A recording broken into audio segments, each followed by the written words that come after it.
The fluorescent lights of Terminal C cast harsh shadows across Emma's face as she stared at the departure board through tears she refused to let fall.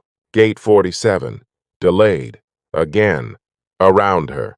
The airport buzzed with life, families embracing, businessmen rushing past, lovers saying goodbye. But she had never felt more invisible, more utterly alone. Her mother's funeral was in 8 hours, and she was stranded 3,000 miles away with a maxed-out credit card and a phone that had died an hour ago. She had exactly $17 in her wallet and a heart, so heavy she could barely breathe. Emma hadn't eaten since yesterday morning. The grief had stolen her appetite, but now her hands trembled as she counted her crumpled bills for the third time. $17. Not enough for the overpriced sandwich that might sustain her through this nightmare. Not enough for anything, really, except maybe a coffee to keep her awake through the waiting. She made her way to the small airport café, sliding into a corner booth where she could disappear into her own misery. The café smelled of burnt coffee and cinnamon rolls, a combination that would have been comforting under different circumstances. Emma ordered a small black coffee and nursed it slowly, watching the world move around her like she was separated from it by invisible glass. She thought about her mother's last words on the phone 3 days ago. "I'm so proud of you, sweetheart. You're going to do amazing things." Emma had been annoyed at the time, rushing to a meeting, promising to call back later. Later never came. "Excuse me, is this seat taken?" Emma looked up to find a man in his mid-30s, with kind eyes and a concerned expression standing beside her booth. He held the hand of a little boy, maybe 6 years old, with a mop of brown curls and chocolate stains on his dinosaur t-shirt. "It's all yours," Emma said, gesturing to the empty seats across from her, though her voice suggested she'd rather be left alone. "Thanks. I'm Marcus, and this little guy is Jamie. Say hi, buddy." Jamie waved shyly, then immediately became fascinated with the sugar packets on the table, building them into a precarious tower. Emma managed a weak smile and returned to staring at her coffee. She didn't want to be rude, but she didn't have the energy for small talk. Not today. Marcus seemed to sense her mood. He ordered food for himself and Jamie, far too much food.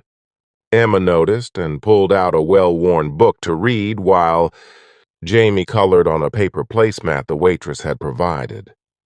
For a while, they existed in comfortable silence. 3 strangers sharing space, but nothing more.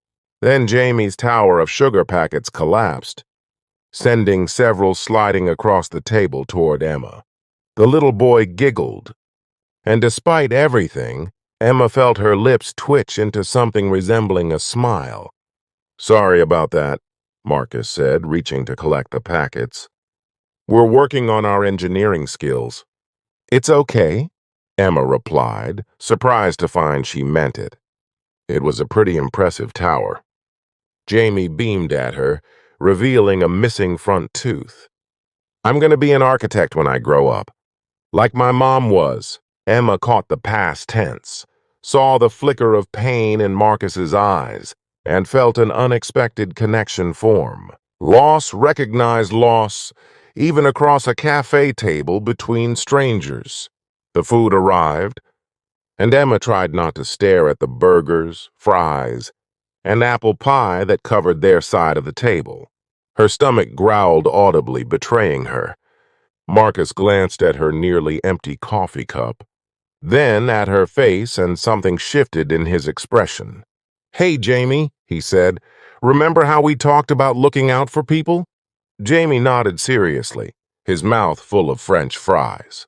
"I think I ordered way too much food. Would you maybe want some fries? Or we've got an extra burger here." Emma's pride warred with her hunger and exhaustion. "No, thank you. I'm fine." But Marcus had already pushed a plate toward her, and Jamie was sliding his basket of fries to the center of the table. "Please," the little boy said. Daddy always says food tastes better when you share it. Something in Emma's chest cracked open. Maybe it was the kindness in the child's eyes, or the way Marcus pretended to be engrossed in his book to give her dignity, but she found herself accepting a fry, then another. Before she knew it, she was eating the burger Marcus insisted they couldn't finish, and tears were streaming down her face.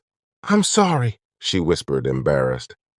"I'm sorry, You don't have to explain," Marcus said gently. "We all have hard days." And then somehow Emma found herself talking.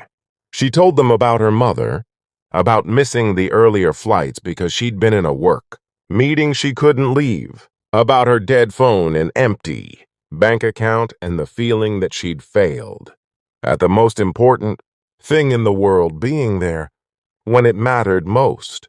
Jamie listened with the serious expression children get when they know something important is happening, even if they don't fully understand it. When Emma finished, he tugged on his father's sleeve and whispered something in his ear. Marcus nodded, pulled out a small notebook from his backpack, and handed it to Jamie along with a crayon. The boy bent over the paper, his tongue poking out in concentration as he drew and wrote something. When he finished, he carefully tore out the page and folded it, then slid across the booth and handed it to Emma. "This is for you," he said simply. Emma unfolded the paper with shaking hands. On it, Jamie had drawn 3 stick figures, a woman with long hair, a man, and a little boy, all holding hands under a bright yellow sun. Above the drawing, in careful crooked letters, he'd written, "You're not alone. We are your friends now. The dam broke." Emma sobbed, and Jamie climbed into the booth beside her, patting her arm with his small hand. "It's okay to cry," he said wisely. "My dad says tears are just love with no place to go." Marcus slid a napkin across the table, his own eyes suspiciously bright. "He's right, you know, about the friends part. Look, I don't know your whole situation, but nobody should go through something like this alone." Over the next hour, Emma learned that Marcus and Jamie were traveling back from visiting. Marcus's parents, that Jamie's mother had died in a car accident 2 years ago, and that Marcus had learned the hard way how crucial kindness from strangers could be during the darkest times. When Emma finally admitted the full scope of her situation, the delayed flight, the dead phone, the lack of funds, Marcus didn't hesitate. He plugged her phone into his portable charger, helped her rebook her flight for free using his airline miles, and insisted on buying her a real meal. "I can't let you do this," Emma protested. "You don't even know me." "No," Marcus agreed, "but Jamie's right. We're friends now, and friends help each other." When Emma's phone finally powered on, she found 53 missed calls and messages from relatives wondering where she was. Marcus lent her his laptop to respond to urgent emails while Jamie showed her his collection of dinosaur facts. The little boy's enthusiasm was infectious, and for the first time since hearing about her mother's death, Emma felt something other than crushing grief. 3 hours later, when they called Emma's flight to Chicago, she had a boarding pass, a full stomach, and a piece of paper with Marcus's phone number and email. "Let us know you made it safe," he said, giving her an awkward but genuine hug. Jamie hugged her too, fierce and tight.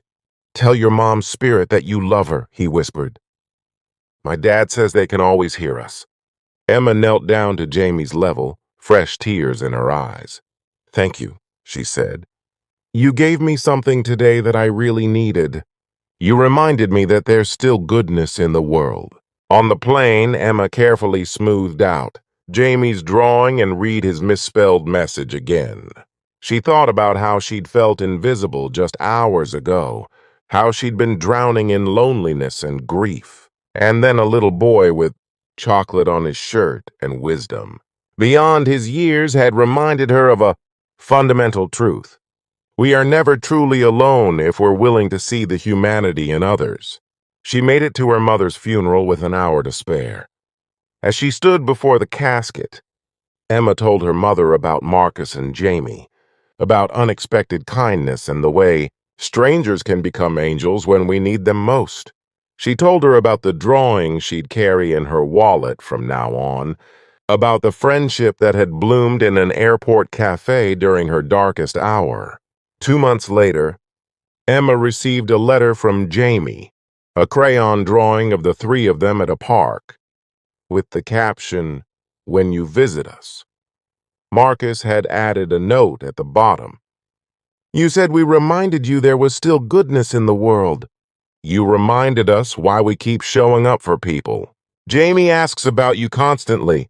We'd love to meet for real sometime, no airport crisis required." Emma looked at the drawing through happy tears and picked up her phone. Some connections, she realized, were meant to last beyond a single encounter. Some kindnesses echoed forward, changing everything. And sometimes, when you're waiting alone in an airport cafe, broken and lost, the universe sends you exactly what you need: a single dad and his son with a note that changes everything. She typed her response. "How about next month? I make a mean chocolate cake, and I owe someone a celebration for being the best architect in training I know." Some stories of loss end in darkness, but others end with the unexpected light of new beginnings. Emma's mother had been right, she realized. She was going to do amazing things, starting with showing up for the people who had shown up for her when it mattered most.